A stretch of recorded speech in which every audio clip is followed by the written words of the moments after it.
Welcome to your restorative practice. This is a 40-minute class, and as there is a lot of silence in this class, you've been in the poses for a while, and I'll be holding the space for you. If you're comfortable with silence, that's great, but if you prefer, you can always add some background music yourself through your device or a separate device. So I have lots of playlists on Spotify. They all begin with Wild Soul, so Wild Soul Restorative, Wild Soul Cacao, etc. And the Halloween one is nice as well. So there's plenty of options there, plus you've got your own tastes as well. So for this class, let me just explain what you'll need.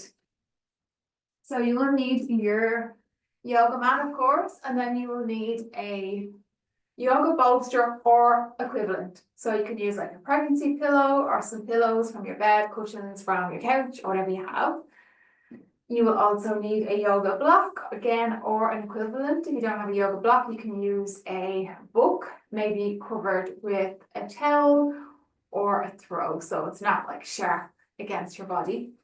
And then kind of optional is an eye pillow. I realize not everybody would have an eye pillow, but you might have an eye mask, like a sleep mask. You could either put on, if you like, or just place over your eyes, especially because of the lighting here that I have, it might be quite bright in your room. And as always, like, set the scene with your incense, your candles, especially when you do restorative at home, it can be very easy to be distracted. So I always recommend taking a few minutes to really set up your space.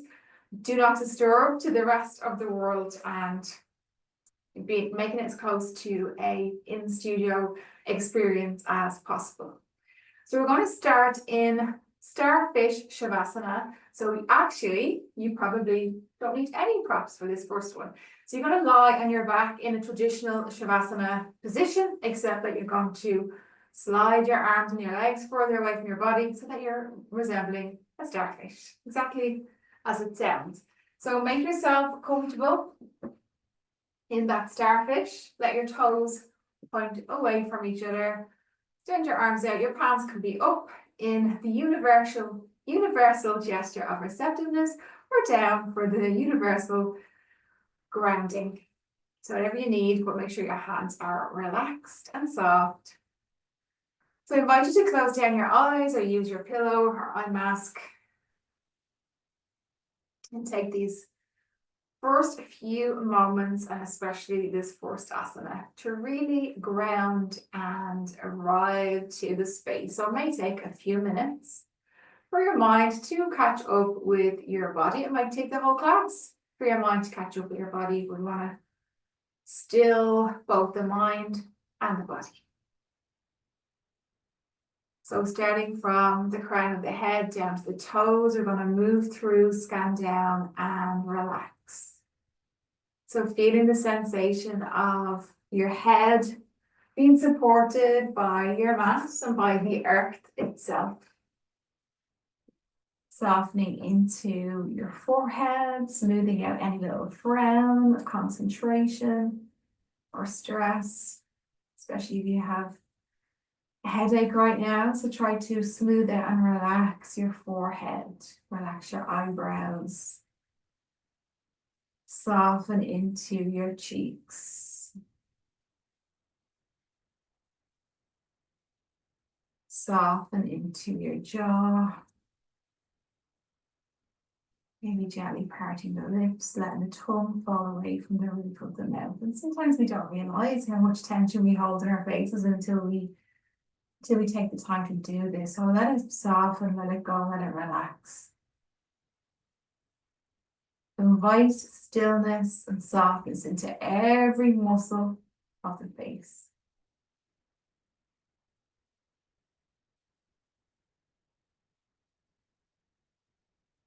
And let that softness move down to your neck now and to your throat.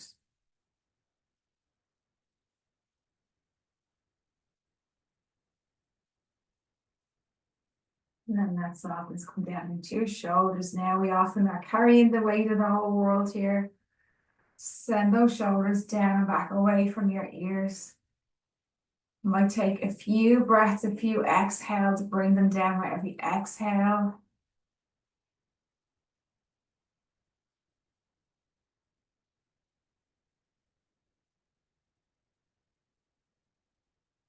And bring some softness down into your chest. So bringing the shoulders down and back and having the arms further away from the body means that we can open up into the chest. We can be broad here. We can be free. We can breathe easily. We're not trying to protect our heart by hunching over. Let that chest rise and fall with the breath.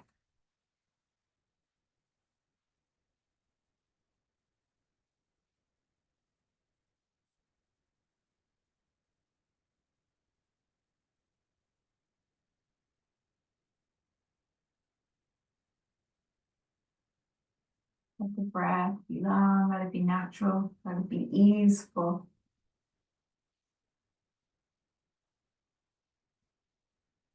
Allowing any sighs if they arise.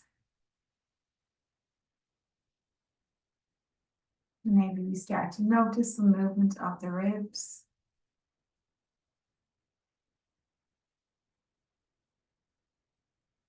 And we're inviting softness into the ribs, into the muscles of the ribs. Some softness into the diaphragm, the biggest breathing muscle.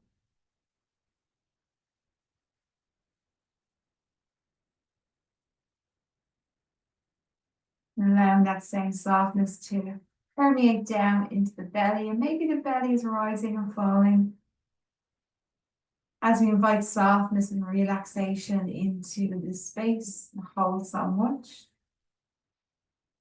All of our digestive organs, all of our reproductive organs, our respiratory organs. Hold so many emotions here. Let it be free. Let it rise and fall.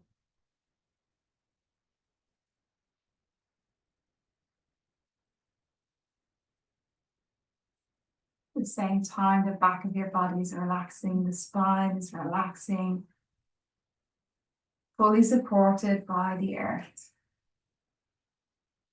Bring softness down into your hips now. And relaxing into the limbs, relaxing into the arms and legs, all the way down to the fingers and the toes. And for the next couple of minutes,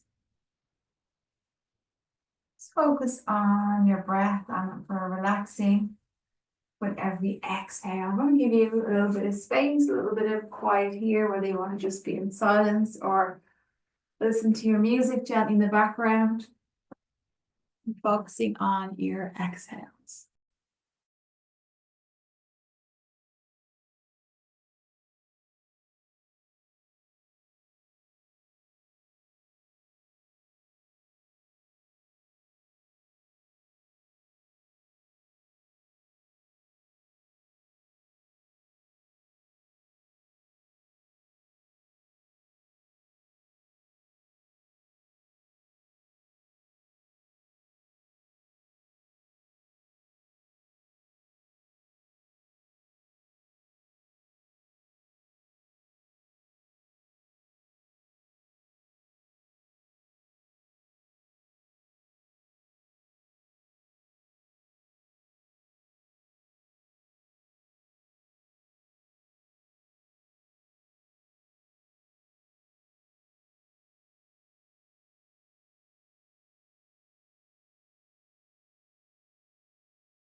The mind has started to wander. Offer yourself self-compassion here because it is designed to have thoughts all the time. It can't be expected of us to have an empty mind. Just gently bring yourself back to your breath. Just remind yourself what you're doing, why you're doing it. And even if the mind is very busy, and you struggle at all throughout this practice, know that you will have longer term benefits, even if you struggle to be in the moment during the class.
As we approach the final moments of this opening asana,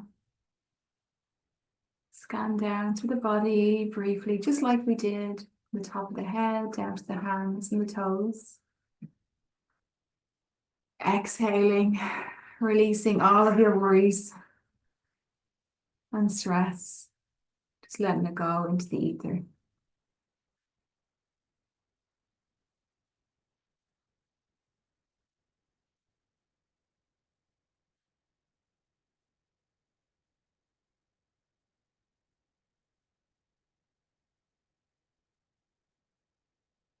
So depending on where your bolster is in relation to where you're lying on your mat, you might be able to use your feet just to bring it over closer to you, or you might have to come all the way out of the pose and set up for the next. So we're going to do a variation of legs up the wall. Now, if you're familiar with legs up the wall and you want to take the full pose with your wall or with your bed, you can go ahead. But what I'm going to suggest here is a kind of a more accessible version. So you're going to use the bolster to elevate your feet. When I say bolster, obviously you can swap that out with a cushion, a pillow, whatever you have. But if you do have some books or some blocks, you can make your bolster a little bit higher by putting the blocks underneath. So you need at least two things that are the same height to elevate. I'm just going to have it on its regular height, and then bring in your legs. So your legs had been wide apart for starters, so you're bringing them together and letting your feet dangle over the edge or letting your heels rest, whichever is more comfortable for you. So if you're using books or blocks or anything, you want to make sure that's nice and secure so that you're not like worrying about your little structure collapsing, and then you're able to soften into the pose. And then for the upper body, we're just going to extend our arms behind us on the floor, maybe bending the elbows, and just letting the hands be palms up and relaxing. You can place your eye pillow if you have one back on. And we're going to spend about 6 minutes here in Viparita Karani, legs up the wall, a variation. So spend the first couple of seconds, couple of breaths, making sure that you're nice and comfortable, you're nice and secure, and shouldn't be feeling any muscle tension or strain everywhere, just anywhere. We just have a slight elevation of the feet, which means that the feet are above the level of the heart. A little bit of lymphatic drainage, a little bit of relaxation. So I'm going to give you a little bit of quiet again. I'm going to spend the next 5 minutes here in this pose.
We approach the last 3 minutes of this asana. I just want to remind you that these poses are accessible to you anytime you need them. You don't have to take a full restorative practice. You might just take 10 minutes to pick one of these out and to do it before bed or whenever you need it. So I just wanted to remind you of that. It doesn't always have to be like a formal class. These are things that you can have in your little mental health, emotional health toolkit for whenever you need them.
Slowly, carefully, and gently.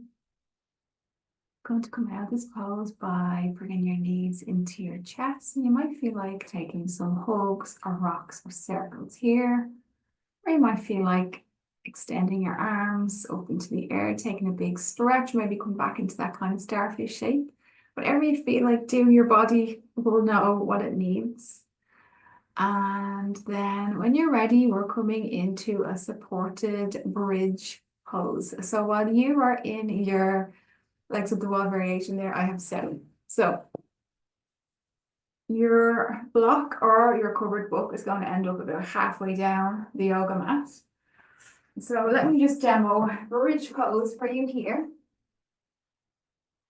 Leave the block aside for a second now to show you how to get in.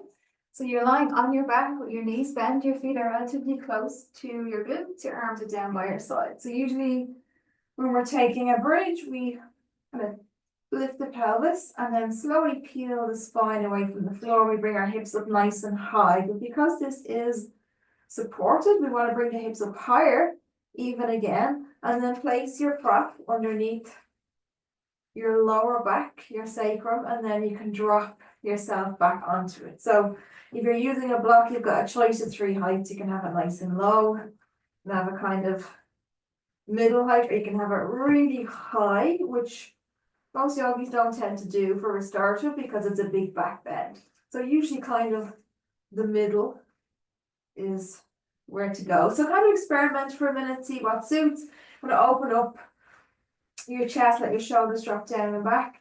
Your palms can be facing up or down here, or you can bring your hands onto your body, keep your elbows onto the floor. So you want to be able to, just like at the last pose, if you had a big structure going on with blocks, you want to be able to trust the surface that's supporting you so that you're not tensing yourself up. So in restorative, we want everything to be relaxed. We want the muscles to soften and relax. We want the body to be able to open up in its own time. So it is a back bend, but it's supported. Again, if you want to use your eye pillow or just close down your eyes, we're going to be here for a couple of minutes. So another 3 or 4 minutes, just so relatively short one for this because it is a back bend and it can be a lot. And I will kind of say, you know, everybody is different, but for some people it's back bends, for some people it's forward folds, that kind of, and sometimes kind of stir the emotions or kind of start to process long held, you know, things that are held in the body. So there might be moments of emotional discomfort. And sometimes that manifests as moments of physical discomfort. So just like with our yin practice, we want to acknowledge what we're feeling and breathe through it. Once we're not in any actual physical pain, we can breathe through it. We can trust that the body can handle it. That we can settle into the pose.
The beauty of a self-paced or a pre-recorded practice is that if a pose is your jam, you can pause, you can spend longer. So feel free to do that if this is the pose for you. But if not, and you're ready to come out, you're going to root down into your feet, turn your palms down if they were up, and lift the hips. So lift them lovely and high as you can, and then slide out your prop. Bring yourself down slowly, one vertebrae at a time, and then maybe it feels good to have a full body stretch or knees into chest, or again, whatever your body is telling you that you need right now. Take just a moment to feel into how you're feeling. A little moment of reflection, and then we are going to come into a pose. I'm going to give you 2 options for this. So you can either just do the lower body, so it's the soles of the feet together and the knees dropping apart. If you've done the yin practice with me in this program, you'll be familiar with this, or if you haven't yet, this is in the yin practice. But because it's restorative, you can prop even more, so your hips aren't kind of looking for that same yin sensation. So they can be more supported and the knees can be a little bit closer, and then you can just lie down. The second option is to repurpose your bolster or your cushion and to use it underneath your back. So that way you're getting some heart opening, some chest opening, as well as the hip opener. So you would bring your cushion or your bolster into the small of your back and then lower yourself down. So depending on what you have and your height, your head might be kind of hanging off. So you might need to put something extra there to support the head, or just move yourself further down the bolster. So find what suits you, your anatomy. We never adjust ourselves to the pose, we just pose to ourselves. So find what suits you here. The arms can be away from the body, they can be behind you on the floor. Just find what's working for you. If you're using candles, be careful, especially in these poses when the room can be quite dark. I say that as I always put my hair into a flame there. So find your version of this. It's big hip opener. Again, it can stir, can bring to the surface things that need to be brought to the light. So, lean into it, don't lean away from it, so to speak. So I'm going to give you a little bit of quiet here for 3 minutes.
And slowly out of this pose.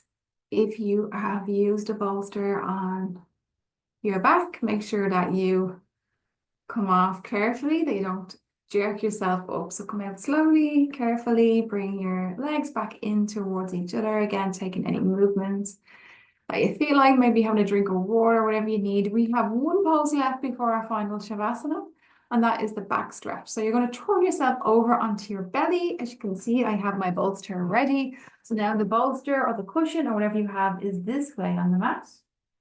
And you are basically going to align your tummy with your prop underneath your pelvis. So make sure you've got lots of space on your end. You're taller than your mat. And then you can make a pillow with your hands, or you can extend your arms and bring your forehead onto a block. So it's really, all these poses are really personal preference, but especially this one, where you want to put your hands, your head, it's up to you. I don't like to put my forehead down, I like to put my temple. And then make sure that you are relaxing your legs, your thighs, your knees. Relaxing everything. downwards. We're going to be here for a total of 5 minutes. Some of my in-person clients love this so much. If you love this and you want to stay in this one for the final Shavasana, you can, of course. You can come into any of the other poses either for the final Shavasana. But if not, I will guide you out of this at the end of the 5 minutes.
If this pose is what you and your spine, your back needs today, then you can stay in it for Shavasana. But if not, you're going to make your way to lying on your back. So whether that's coming all the way back up to a seat and then turning over, or just flipping straight over, whatever suits you. So we're going to move the bolster about 3/4 the way down your mat now for our final Shavasana.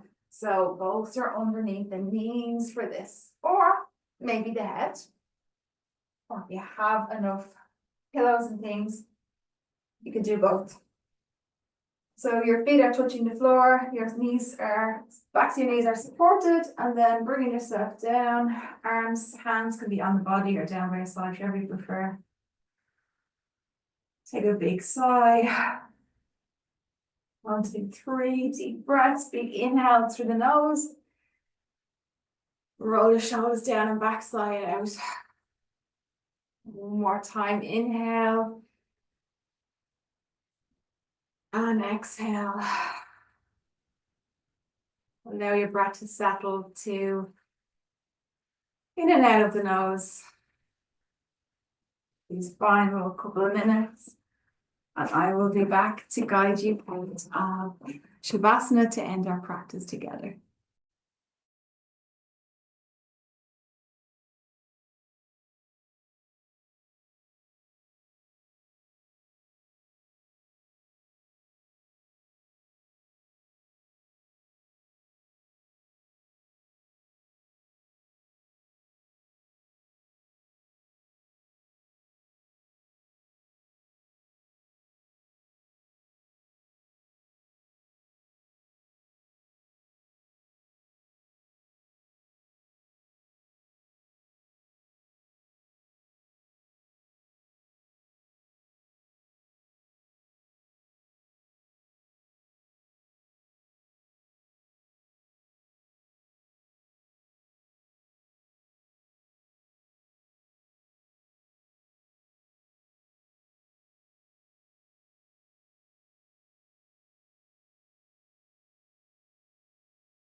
A bit longer to spend in Savasana, and then just let the class end. Stay as long as you can. If you wish to close the practice together, then I invite you to bring some movement into your body. Take some stretches, take some yawns, some sighs, whatever you need. Gently rolling onto your side, coming up to a seat. We're going to use the bolster one last time. We're going to sit on the bolster. We're going to come to cross-legged. Easy pose, just letting the knees fall towards the earth, rolling the shoulders down and back, taking any last little movements and stretches here.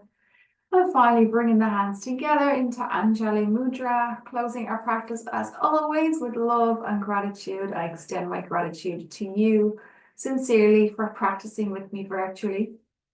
And I invite you to really thank yourself for gifting yourself this restorative yoga practice today. So thank yourself and bring your hands up to the third eye. We will bow towards each other. Namaste. See you in the next class.